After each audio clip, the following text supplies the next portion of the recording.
Belkarar döwletiň täze ýamynyň galkynşy döwründe Balkan welaýatyna döwrap işleri bitirýän husus karhanalaryň biriň Balkanawa şäheriniň goloýundaky Senagat zolagyna ýerleşýän Demirölçe husus karhanasydyr. Türkmenistanyň Senagatçylar we Telekeçiler Birleşmesiniň we onuň partiýasynyň agdasy bolan bu husus karhana ýurdumyzyň elektrik energetikasy ulgamyny we dürli pudoklaryň elektrik gurnama işlerini öz münasip ornuny tapan öňdebarjylaryň hataryny tanalýar.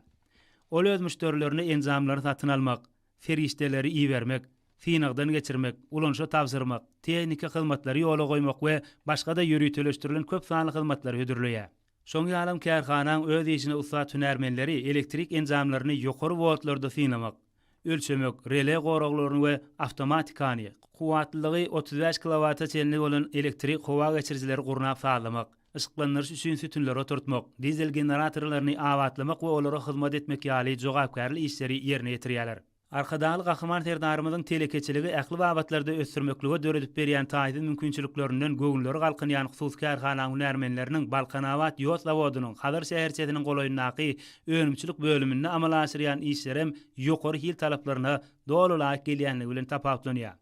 Bu ýerde energetikliň tagallalaryny netijesinde çyýgmal almakda ulanylýan goýularyň elektro gurnama işleri üstünlükli amala aşyrylyp tok geçirji ulgamlar we olaryň sütünleriniň durky dolu täzelenýär.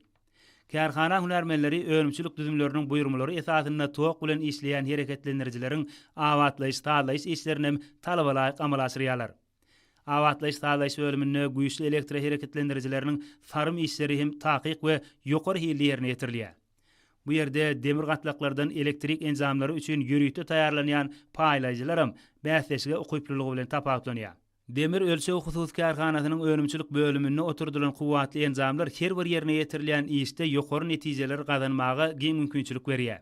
Karhanaň uzak aralyklara kuwatlylygy 35 kW çenli bolan elektrik togyny geçirji ulgamlaryny, olan gurnama işlerini, elektrotehnika enzamlaşdyrma degişli taslamalary, elektrik energiýasyny paýlaýjy we gödöwçilik enzamlarynyň finagyny, magdan çykarylşynda we ýerüstü önümçilik desgalaryny guruluşy, gurnama we başga da köp sanly sargytlar boýunça bitirýän işleri Türkmen standartlary döwlet gullugy tarapyndan barlygdan geçirilip buýrujulara tapşyrylýar.